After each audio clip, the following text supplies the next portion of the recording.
Chapter 9. Aground. It was 2 days later. The boys had not yet noticed any policemen on their trail. Although they had been fighting constant headwinds and had covered less distance than they had figured on, they had not given up hope of catching the gang that had framed them. They had been on the canal for some time now and were looking forward to a change of scene. Carl was at the helm, Scout was wandering about, and Tom and Bert were relaxing on deck. Some distance ahead of them, a new bridge spanned the canal. It was high enough that it didn't have to be opened. The sailboat could pass underneath it. Tom had taken out his map and was studying their present location. "Let's heave to on the other side of the bridge," Tom shouted to Carl at the helm. "What's up?" asked Carl. "If our hunch is right, the Happy Wanderers crossed this bridge with their trailer," he replied. "Let's ask around a little to see if anyone has seen them." Carl and Bert's boredom immediately vanished. They sailed under the bridge. 50 meters beyond, Carl steered the boat to shore. A few minutes later, they were walking back along the canal toward the bridge. In a round little building of cement and glass sat the bridge keeper. When the boys approached him, he was watering some flowers in a window box. Greeting him politely, they asked him if he had seen a trailer pass over the bridge. They described it as well as they could. The man thought a few moments and then shrugged. "I don't know," he said. "Hundreds of people cross this bridge every day, but I don't pay much attention to them. My job is to keep an eye on the traffic on the canal in case I have to open the bridge for someone." Seeing the disappointment on the boys' faces, he added, "About 1/2 kilometer down the road is a toll bridge. Maybe the attendant there will remember if your friends passed through here in the last couple of days." Tom and his companions winced when the bridge keeper referred to the gang as "your friends," but they didn't say anything. They thanked the man and followed his suggestion. They found the attendant, a short, broad fellow with a ruddy face, sitting beside the toll booth. When the boys politely asked him the same question they had asked the bridge keeper, the man asked coldly, "Are they friends of yours?" "Oh, no, not at all," replied Tom, "but we'd like to talk to them. Have you seen them?" "I'll say I saw 'em," growled the man. "They thought they could sneak by without my seeing 'em. They came by here last night in their rickety caravan while I had stepped out of the booth for a minute. They tried to cheat me out of my toll, they did, but you have to get up early to put one over on me. It ain't easy to make ends meet. Everybody's out to cheat an honest man nowadays. I made 'em pay all right, but those blighters were as bold as brass, they were." "Did they go straight on?" asked Tom, who wasn't interested in the trials of a toll gate attendant. The man thought a minute. "No, I don't believe they did. Just down the road a bit, as you can see, is an intersection. Seems to me they took the road to the right." "Are you sure?" Tom asked in surprise, for the direction didn't quite agree with his calculations. "Quite sure. Yes, I'm positive. They called me some nasty names, and I watched them go until they were out of sight. They turned right and didn't come back. That was the last I seen of them." The boys were puzzled by the toll gate attendant's information, but from what the man said, they were sure he had seen the same gang they were looking for. "Lucky we asked here," said Bert, "or else we would never have picked up their trail." Tom said nothing. He was a little abashed that his calculations had been wrong. He hurried along back to the Blue Jay and quickly took out the map. "Look," he said, "this is where we are now, and here is the intersection. We have figured on them turning left, but according to that toll gate keeper, they turn right." The road that he pointed to was a long, winding route that led through a wild forested area dotted by lakes and marshes. "Why would they go there?" asked Carl, puzzled. Tom shrugged. He didn't know either, but his mind was again working feverishly. After he had studied the map for a few minutes, his face cleared up. Eagerly, he turned to his friends. "At least we know which way they're headed, and this road is full of curves, so they won't be able to make very good time. There is almost no place for them to turn off in these marshlands. If we go this way," Tom traced a canal that was marked by a thin, straight line on the map, "then we have a pretty good chance of catching up to those characters somewhere along that road. Our route will be much straighter and shorter than the one they're following." Bert looked thoughtful. Then he also pointed to the map. "That canal looks awfully narrow," he said. "And where do we end up? In all these lakes and marshes. Are they all connected, or are we going to get stuck somewhere?" The map shows that they are connected, said Tom, pointing to a wavy blue line running through the lakes. Bert nodded. But how wide and how deep is that channel? Can we get through with our sailboat? Tom had no answer to that question. Together they studied the map once more. Tom's plan was risky, but it was their only chance of catching the trailer. In the end, they agreed that they had to risk it. They turned the boat around because they had to go back a short way to reach the canal they wanted to take.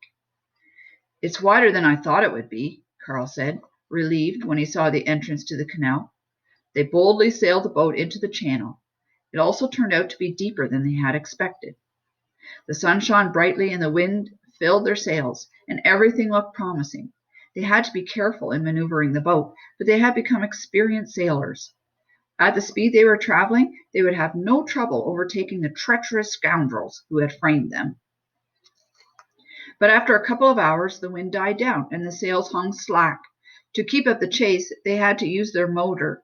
Even worse, however, the channel was gradually becoming shallower. They had to be extremely careful. The water was covered by a thick layer of scum and weeds. Here and there, the banks were caved in, and a few times they just managed to squeeze by toppled trees that partly blocked their way. It looks to me like this canal is no longer being used, Bert said anxiously. If it gets any worse, we're going to get stuck.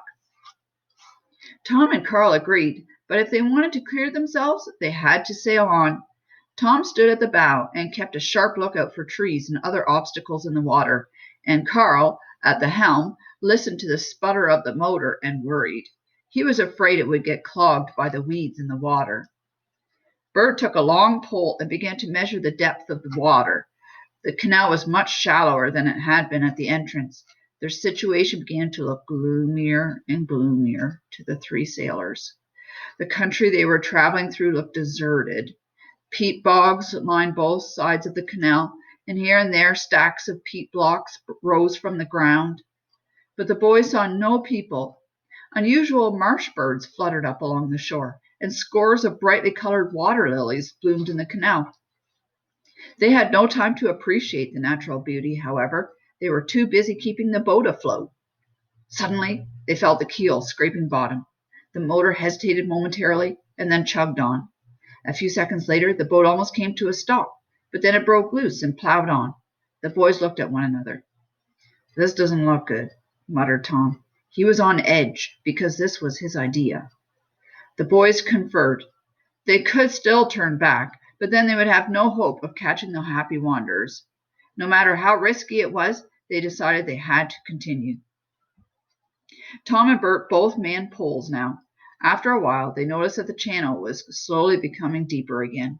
Apparently, the worst part of it was behind them. For some time, they were still slowed down by the weeds, but after a few kilometers, that too improved. It was getting dark, so the boys ate on the deck, and as long as there was still enough light to see, kept moving. Fortunately, the summer days were long. The canal was now much wider and no longer clogged with plants. In the deepening dusk, Tom once more studied the map. Let's try to reach this first lake before it gets too dark. Then we can anchor the boat and get a few hours of sleep. We have to be ready to sail with the first light. We can catch up on our sleep later. Bert and Carl nodded. They hung lanterns on the bow and stern, and they kept a sharp lookout in the dusk. Tom took over the helm from Carl. The wind had picked up, but didn't do them much good, so they continued to rely on the motor.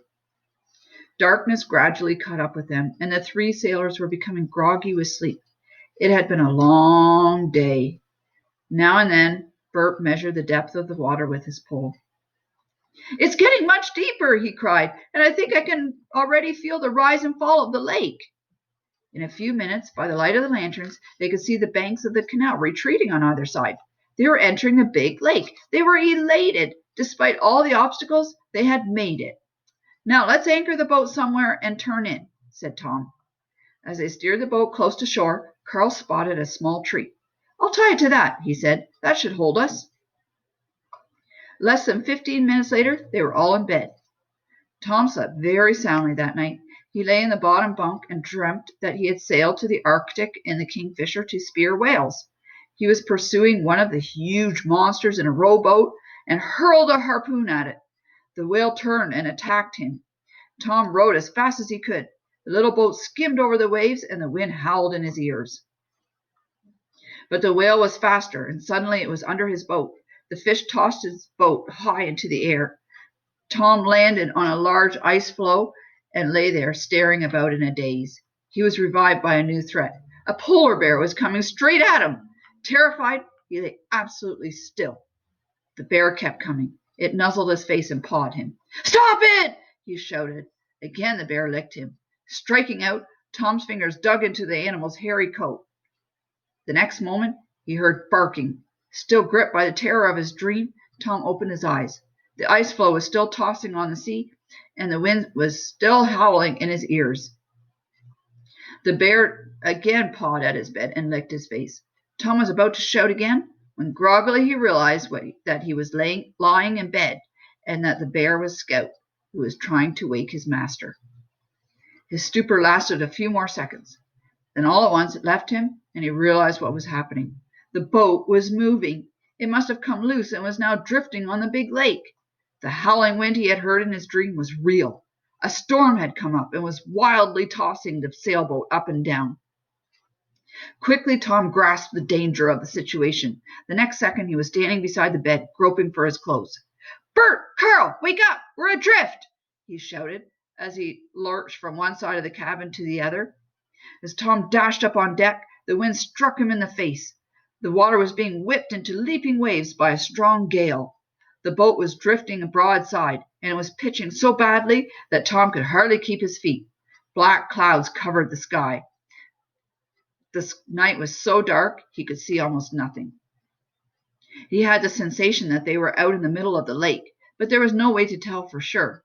Without the stars, he couldn't get his bearings. He scrambled toward the helm and quickly turned the boat into the wind. Now the boat didn't tilt as badly and wasn't battered as much by the waves.